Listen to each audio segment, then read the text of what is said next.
again, I want to thank the organizers and for inviting.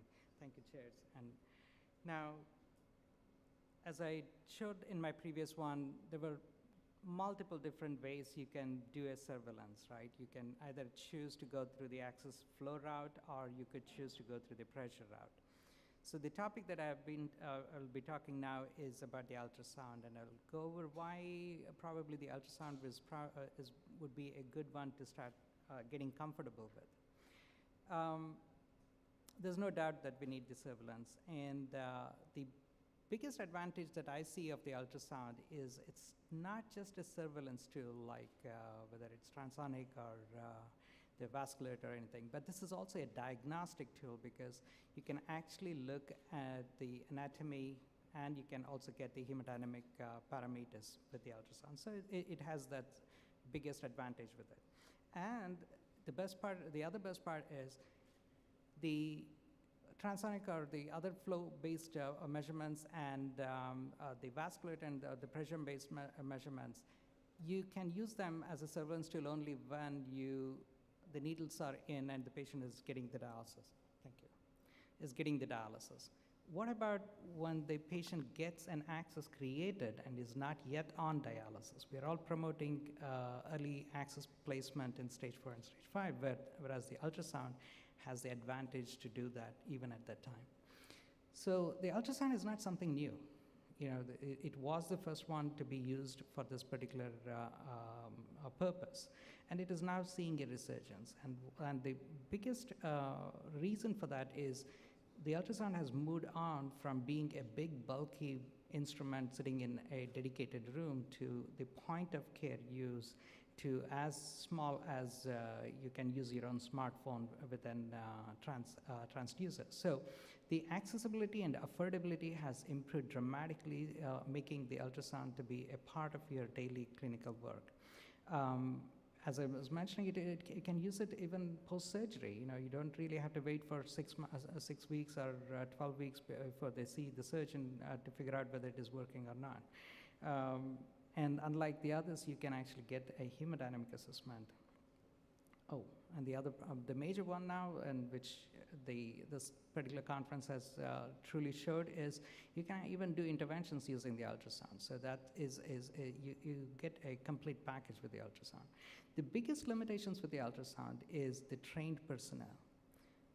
Ultrasound is not part of any kind of a residency or medical school or fellowship program unless you are in a radiology. Most of the other specialties don't pay so much close attention to the ultrasound training. So the trained personnel is probably your biggest limitations. And sometimes you may have the anatomic configurations or some local or regional limitations in performing the ultrasound. The next thing that we always have to be careful about is the source of error, because one error which gets creeped in the way you do the ultrasound, your results can be compromised or your results may become unreliable. And if you're going to use that as a surveillance tool with that error incorporated, what is going to show is that your surveillance program may not truly work out. So it's very important that we learn as to where these errors could happen and incorporate to make sure that we don't make those errors. As I was mentioning, most of these ultrasounds are being done by the technologists, and the biggest, one of the most common errors which happens is the way that you measure the stenosis, whether it is the inner wall or the intima to intima or from the outside. So that there needs to be a consistency in that. And also the angle of insinuation and the Doppler angle has to be under 60 degrees. And if you make it 0 degrees or 180 degrees, kind of, you have to have a good angle. And a good angle you can provide only when you have a good hand-to-eye coordination while doing the ultrasound. And if you're doing the ultrasound for volume measurements, the way you're going to put the sample volume for the ultrasound device is very important, and it needs to be in the center of the lumen. Now, just a quick overview on what kind of features that you're going to be using in the ultrasound would be mainly the B mode to look at the lumen size and the depth and if there is a stenosis in a longitudinal view, you can measure the stenosis in both pre and post. If there is any accessory veins, you can actually see where it is taking off and what is the size relationship of the accessory vein with the relation to the main fistula. When the flow is low, you probably will use the power Doppler, but most likely you may not. But the spectral Doppler is another thing that you have to become comfortable with, not only doing it, but also interpreting it if somebody else is doing it. Among the spectral Doppler, probably the peak systolic velocity and the end diastolic velocity is the two things that you will be using. Most of the ultrasounds that you're getting these days do come as a package. Make sure that you have a pulse wave and color flow Doppler capabilities. It's a good thing to get at least one curvilinear probe and one linear probe so that you can do both. You don't really need a phased array for the access work. What are the indications on where all you could use the ultrasound as a surveillance and monitoring tool? You could use it for your vein mapping, post-creation surveillance, and if there is any dysfunctions.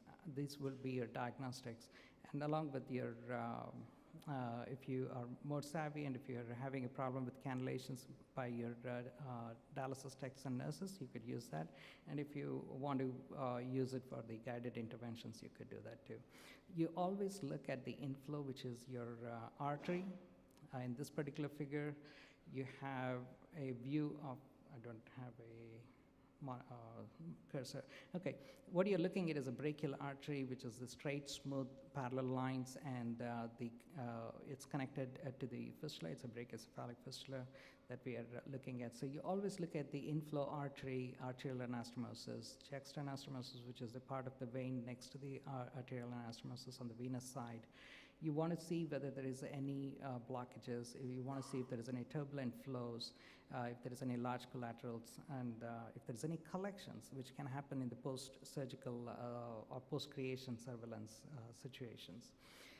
So general consideration, I really cannot stress more about this, is your Doppler angle need to be good. So whenever you're going to use your ultrasound for any kind of a duplex scanning or the spectral wave analysis, make sure you're having a good angle. And those things are usually well shown up on the screen, so become comfortable with your device.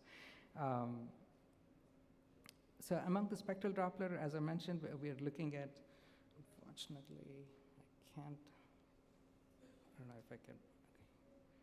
Okay, so this is the waveform that you'll be looking at. That would be a peak systolic velocity, and that's where your end diastolic velocity would be. You can measure or estimate the volume flow using this. Resistive index is generally for if you're going to be doing a renal ultrasound, but not for the vascular axis. What's a peak systolic velocity, and what number should we be looking at is another thing, right? So the peak systolic velocity, when you measure it, generally it should be greater than around 150 in a high flow velocity, low resistant conduit, which is like a fistula, which is a well-functioning fistula where there is a very high flow and there is low resistance as long as there is no obstructions. So once you develop a stenosis, these parameters are going to change, right? In the abnormal or peak systolic velocity, if you're looking at the velocity at the arterial anastomosis, by nature, there is a lot of turbulence there. So the PSV will be on the higher end. If you're thinking about a stenosis in the arterial anastomosis, you not only look at the individual value of the PSV, but also develop a ratio. So how do you develop a ratio? So the ratio is depicted in that schematic diagram on the other side. So that's your stenosis, that's your post-stenotic segment, that's your pre-stenotic segment. So if you want to develop the PSV ratio, you divide the velocity in the stenosis by the pre-stenotic segment. It's very critical that you use that, because if you're going to use a post-stenotic, the PSV is going to be low, so your ratio is going to be very high, right? So that's not what you're looking at. You're looking at B divided by A, and that ratio should be greater than 3 if you're thinking about an arterial anastomosis stenosis, or if it's in the draining vein, should be greater than 2. And obviously luminal narrowing is 50%. So recently, the AIUM, which is the American Institute of Ultrasound and Use in Medicine, came out with some kind of a classification based upon the ultrasound parameters as to how you can classify them as below 50% and greater than 50%. And they used, I'm just going to go in the interest of time about the 50%. So at the anastomosis, you want your peak systolic velocity to be greater than 400. And in the conduit also, it could be greater than 400. And if you're going to use a ratio, it should be at least 2.5 and above.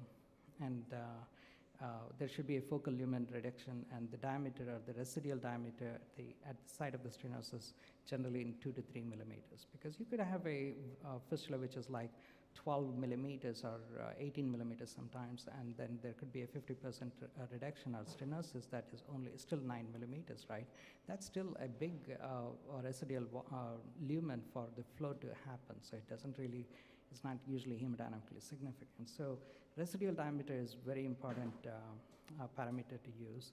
And University of Alabama in Birmingham was the first one to report using the ultrasound parameters for classifying the stenosis.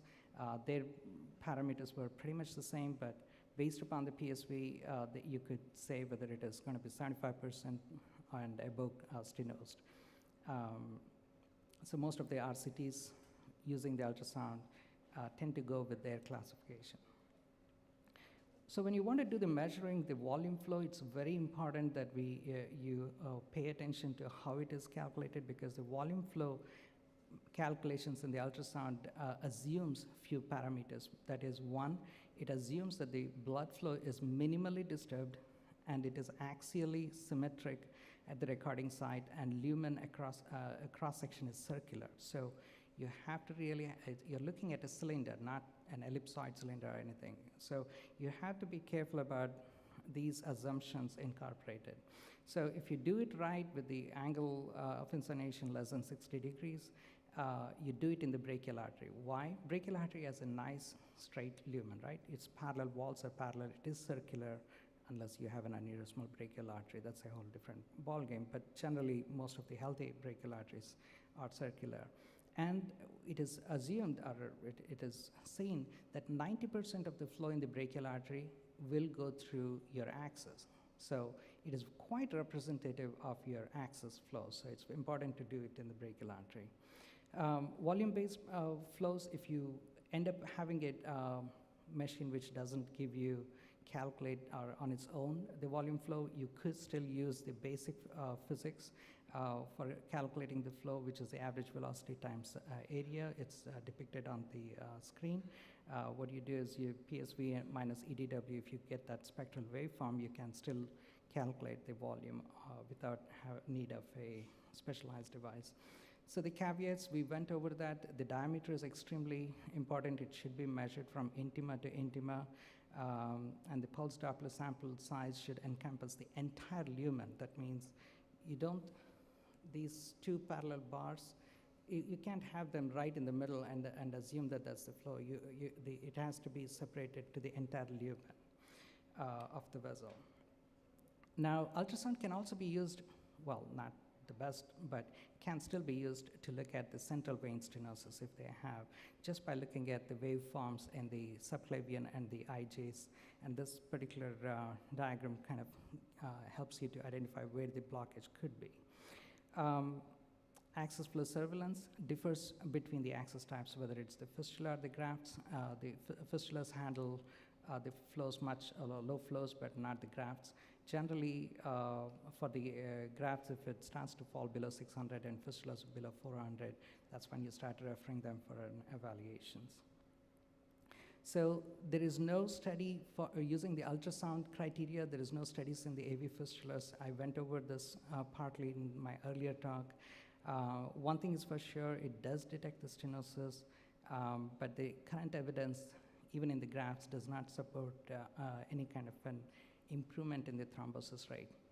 But with the fistulas, we don't have any study to make a comment about it. But as I said earlier, these data are from more than a decade ago, so we really need new studies in this regard. So the current status, the degree of stenosis alone is not, we can't assume that the stenosis always leads to thrombosis. Ultrasound is not ideal for central vein stenosis evaluation, but you could still get some information. Operator dependence is extremely important and difficult to incorporate in dialysis workflow. And with that, I stop and take any questions. Thank you.